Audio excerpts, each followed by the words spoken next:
gentlemen, Kevin McDonald!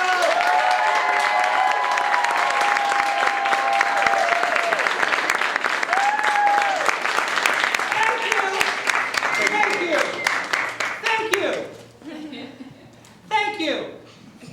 Hello, my name is Kevin McDonald, and I am from the comedy troupe, The Boys in the Hood, Cheech and Chong. I don't really remember. I just know there were 9 of us, and we had a radio show in the 30s.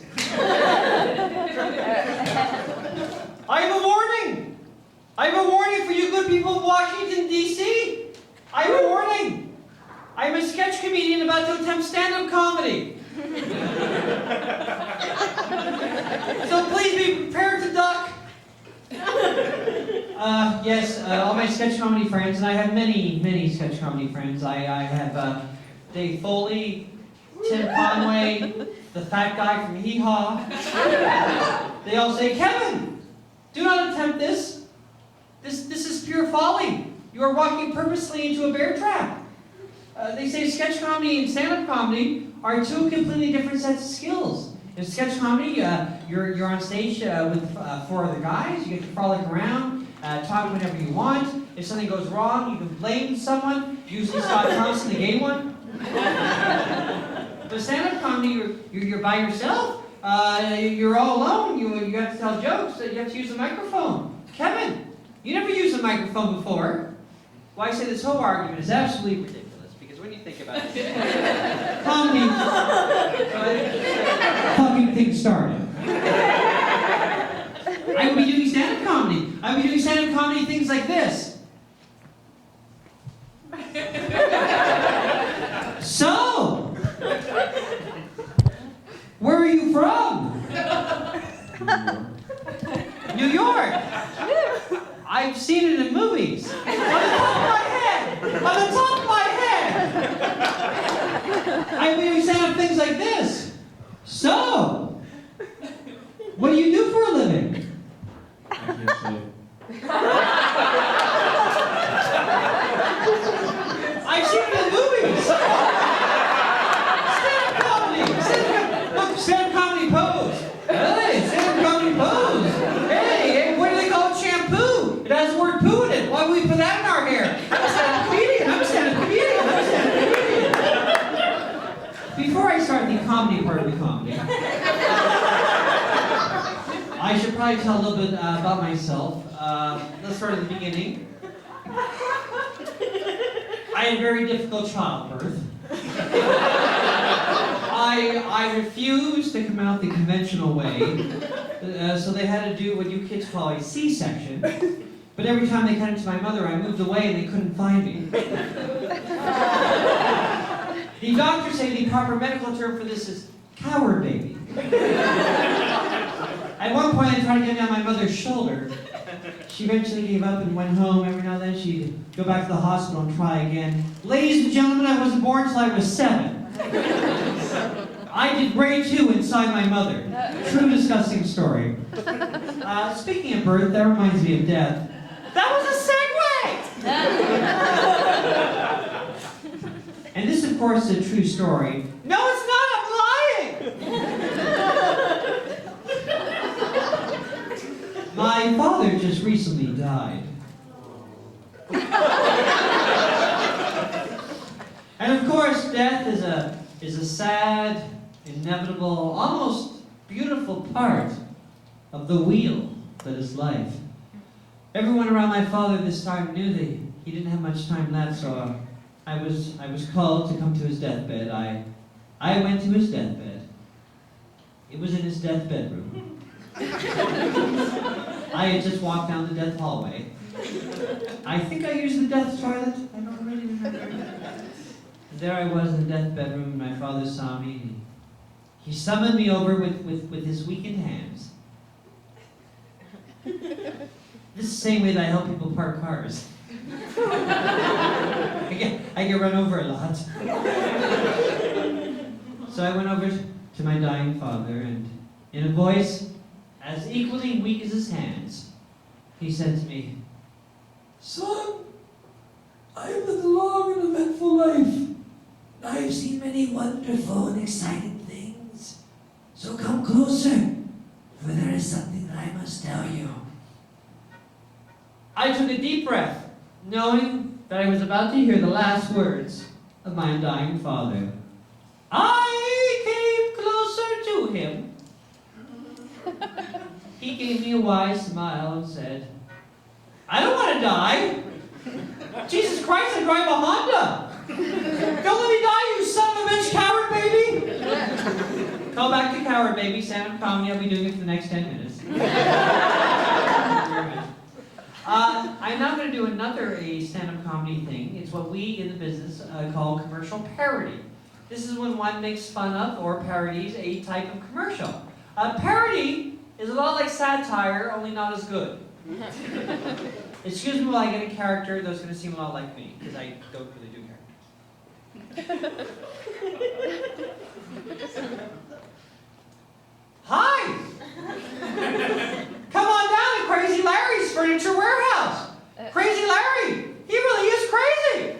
Take this $1,500 sofa bed, for example. He's selling it for $29. He must be crazy. He's selling his $2,900 TV set for $11. He must be crazy. He's selling his $15 lamp for $3,856. He must be crazy. Actually, we're a little worried about him. Yesterday he started walking around the store yelling, my submarine is president of the United States. And now today he's walking with a butcher knife, laughing maniacally, saying the words justifiable homicide. So I don't think he's just going to slash prices. And now he's just locked the doors and he won't let us out. So come on down to Crazy Larry's and bring the cops. Crazy Larry, he really is crazy.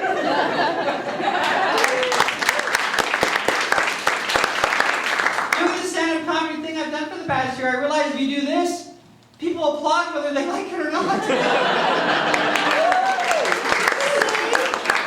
See?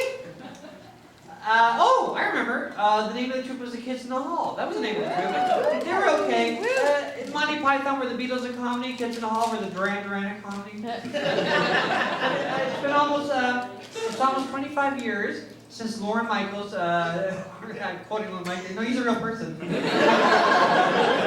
Lorne Michaels. This is George Washington. Lorne Michaels discovered us and forced us to move to New York so we could write the pilot that became our TV show, so you could see what we were doing.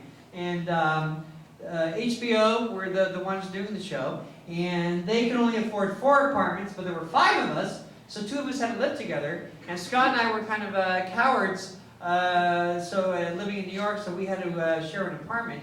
Now, living with Scott Thompson was a glorious adventure. Like the time we had the masturbation fire. Oh. True story. I came into the apartment one day and saw a raging fire in the kitchen and a naked Scott trying to put it out with a small pot of water. What happened? I was masturbating. Obviously. Grow up. Apparently, 20 minutes earlier, Scott had been in the kitchen fully clothed, boiling water for eggs. This, of course, made him horny. So he went to the bedroom to masturbate. It took longer than he thought it would take. I guess it's hard to come when you're thinking of naked egg-shaped men. The water boiled over and we had a masturbation fire on our hands. They're the worst kind! Being a Catholic Canadian, a lapsed Catholic, but still Catholic Canadian, I feel kind of guilty telling that last story. I know if Scott Thompson were here, he would say, Kevin, you passive-aggressive guy. You're being passive-aggressive to get laughs, he would say. I've heard this before, I swear to God. He would say, under the guise of telling a cute Kids in the Hall story, you're getting laughs at my expense. Dave Foley, the bastard, would agree with him, because he always called me passive-aggressive. And I feel so guilty, I think that I should deal with that, unfortunately, right now in front of you people in a song. I so apologize. Sir, could you please play that song that I said play the song when I would say please play the song?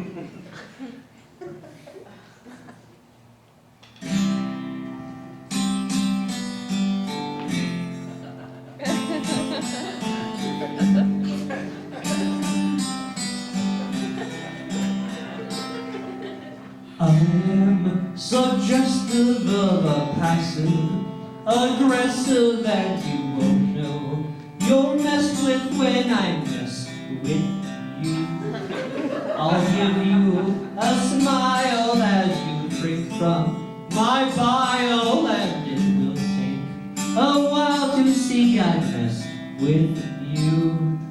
Hey, are you a little cold?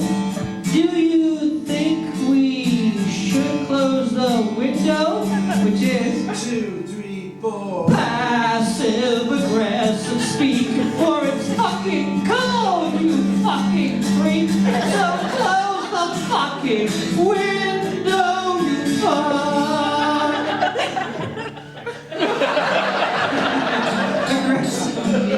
Passive, aggressive, see, I just talk in questions when I talk with you. I will say anything, agree with just everything you say, about many things, and fuck with you. When you smoke that cigarette, maybe we should open up the vent, which is 2, 3, 4. passive aggressive. Or if you fucking smoke, I'll fucking choke. Get your ass outside. Hope you have a fucking stroke. I'll passively take your cigarette stash and aggressively shove them up your ass and pull them through your bleeding teeth, my friend. And while you're fucking at it, bud, close the fucking window, or fucking blood will be pouring out in rivers around here. You're a fucking fuck, but you're fucking out of luck. So fuck you. We're getting fucked. Yeah, fucking fuck, but you're fucking out of luck. So fuck you. You're okay. Fuck you.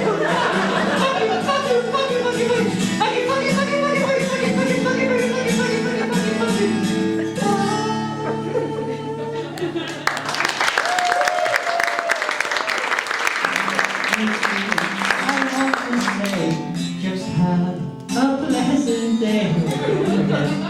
Your cigarettes, you left them by the window.